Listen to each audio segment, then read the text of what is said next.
Well, finally, after who knows how many months, seems like it's been such a long time since this was first announced, that the fight between George St.Pierre and Michael Bisping, it's finally signed and it is set for November 4th at Madison Square Garden. And I am very looking forward to this fight for many reasons.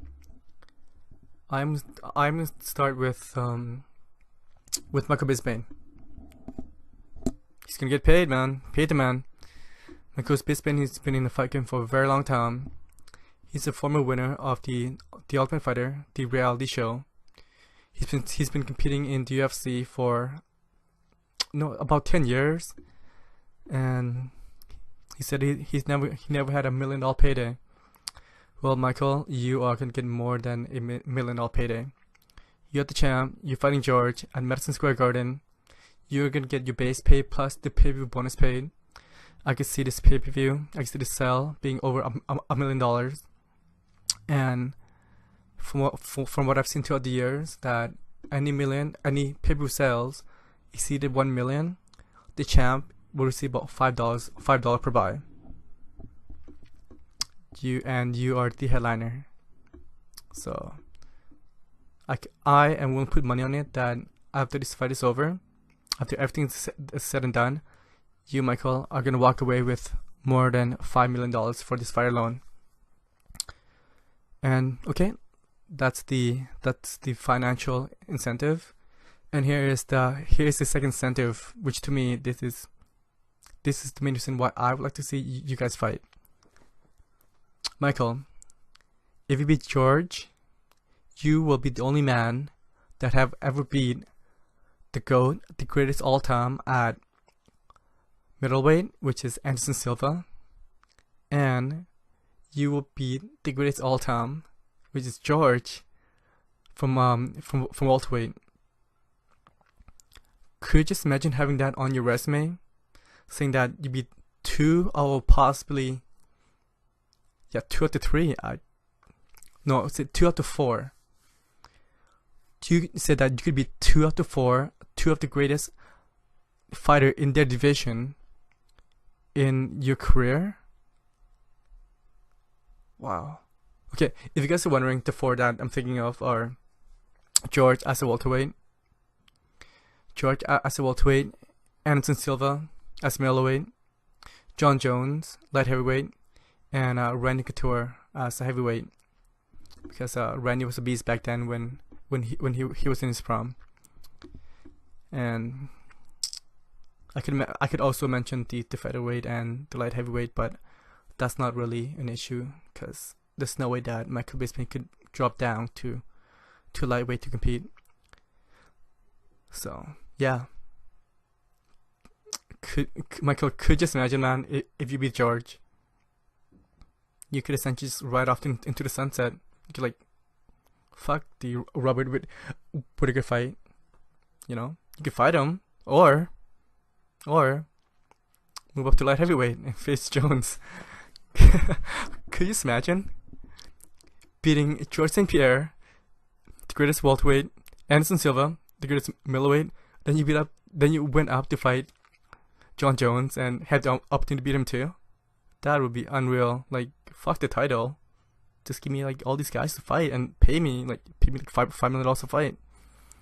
And the other thing about you, Michael, is that you are a company man, and you have been bad work for the UFC, for Dana White, for everybody within the UFC organization, and you have been doing really well with the Fox Sport broadcasting. So the future for you after this fight game's over is bright.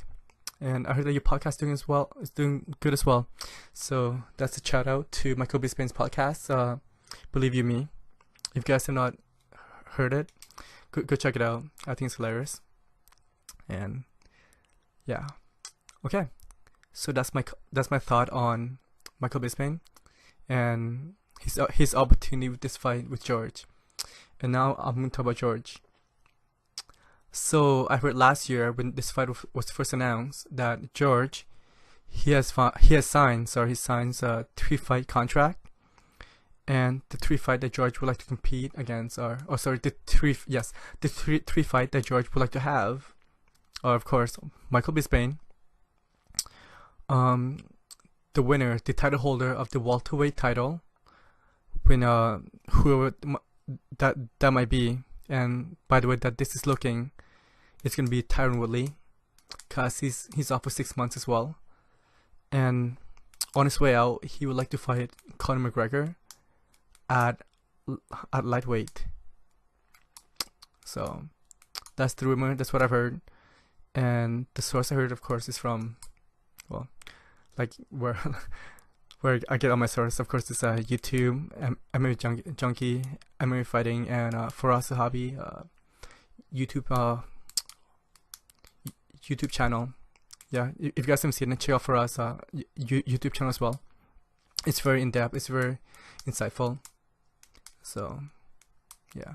Okay. This is why for me this fight is so significant for George. If he beats Michael Bisping, George is a favorite going into this fight.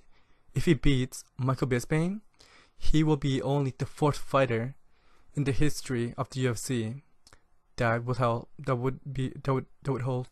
multiple title into a different weight class. Of course, the other 3 are Conor, BJ Penn, and Randy Couture. So George would be number 4. So that would add on to his legacy. And of course, the money, can't go wrong with money, because at the end of the day, despite what anyone would say about these guys, they are prize fighter. They are doing this not just for the competition. The competition is nice, to be known as the best in the world, and of course, for being the best in the world, you get the spoil, which is the money. And a lot of people could say that George doesn't need the money. He's not hurting.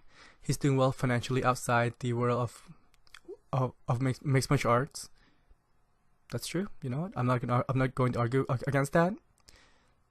But a few extra 6-7 million against a fighter that you're favored in, and for an opportunity for you to make history, you really can't turn that down. So, and let's get back to me saying that George signed a 3-fight contract. With that, it seems, well, it's not seem, it is like his intention. He doesn't want to stay in this game that much longer. It's only 3 fights. He wants the three biggest fight, and he could go back into retirement. So, yeah. Okay, guys. So that is my thought on the George St.Pierre returning to fight Michael Bisping. Tell me what you guys think, and please comment, rate, and subscribe. And you guys, I upload 3 to 4 videos a day. If you guys like to listen to me rant sometime, comment. Oh, sorry, subscribe. Take care. I'll talk to you soon.